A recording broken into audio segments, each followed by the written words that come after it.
माध्यम मु स्पष्ट भाव कही रखा चाहे जेएसडब्ल्यू जो प्रतिष्ठा हाँवाई जो एमओयू स्वाक्षर होता पूर्वतन मुख्यमंत्री नवीन पट्टनायक सरकार समय फेब्रुआरी मस जो स्वाक्षर होता से अंचल टी बचा जाता नराज और मुंडली ठारे से शिल्प अनुष्ठान प्रतिष्ठा होता जो थे जेएसडब्ल्यू तरफ ईवी मोटर व्हीकल मैन्युफैक्चरिंग करा बैटेरी जेएसडब्ल्यू रो प्रोडक्शन होता 40,000 कोटी टंका पुंजीनिवेश होता 100 एकर जगह जोगे देवाई निष्पत्ति होता किंतु काम होता आरंभ होता बर्तमान प्रारंभिक पर्यायर लैंड एक्विजिशन चलता स्थानीय लोकंकर जहाँ दाबी थिला ताकू संपूर्ण भाव सम्मान जन दाबी को पूरण करला से संस्था शिल्प संस्था प्रतिष्ठा करता ए प्रतिश्रुति प्रारंभिक पर्यायर आम स्थानीय प्रतिनिधि हिसाब से 2024 साधारण निर्वाचन पूर्व से कंपनी सहित आलोचना होता किंतु समय परिवर्तन है सरकार परिवर्तन है डबल इंजिन सरकार ओडिशा रे प्रतिष्ठित है आउ कॉर्पोरेट जगतर से भली विश्वास जोटा दृढ़ नेतृत्व नवीन बाबू को विश्वास उपर विश्वास प्रकट करते जो भली भाव सुशासन आईन श्रृंखला संपूर्ण भाव आयत्तर थिला आ उपरे लॉ एंड ऑर्डर सिचुएशन उपरे सब कॉर्पोरेट जगतर गोटे दृढ़ भरोसा थिला विश्वास थिला जहाँ द्वारा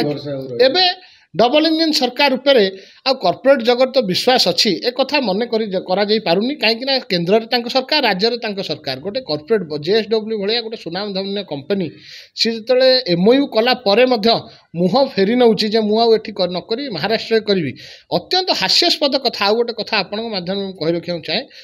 जी मंत्री रही शिल्प विभाग विवृत्ति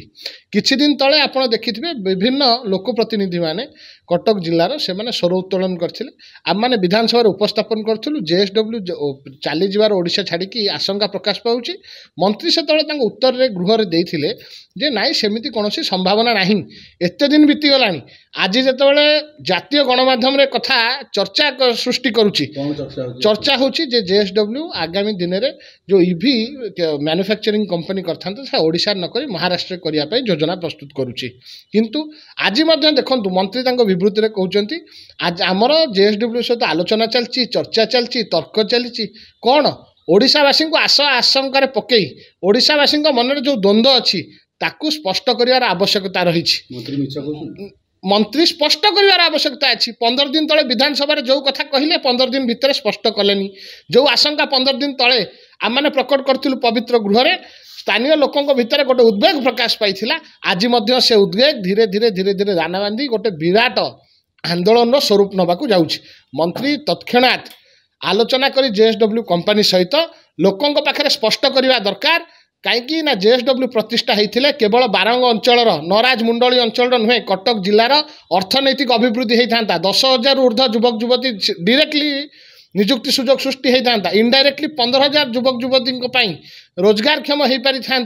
से अंचल बहुत अभिवृद्धि होता किंतु ए सब कथा प्रति वर्तमान मोहन माझी नेतृत्व जो सरकार चलती कौनसी समवेदना नहीं केवल मन रही केमिति से माने 100 दिन सरकार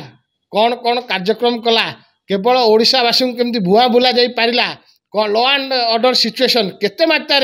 विपर्यस्त हो पारा ये से मदमस्त होगी अच्छा केमिति सुशासन दि जाई परिबो केमिति law and order situation control रही पारिबो केमिति अधिका पुंजीनिवेश आस पारिबो ए प्रति वर्तमान स्थापित होइथिबा मोहन माझी सरकार टिके हेले संवेदनशीलता नहीं वर्तमान कौन आभिमुख्य रहिबो ए घटना रे वर्तमान स्पष्ट आभिमुख्य विजु जनता दल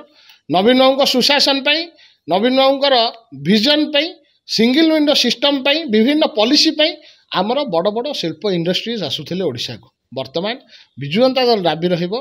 ओडिशा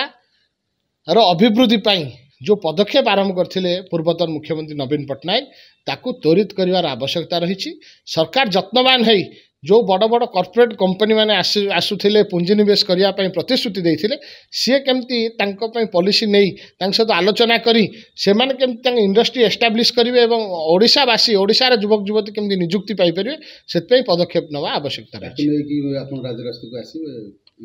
जदि आवश्यक पड़े मु आपण माध्यम रे सरकार को चेतई देवा चाहे साधारण लोकों पई जोठी तांको स्वार्थ को सुरक्षा देवा कथा आसीबो विजु जनता दल निश्चित भाव राजरास्ता को ओल्हेबो जदि सेठी शिल्प अनुष्ठान प्रतिष्ठा न होए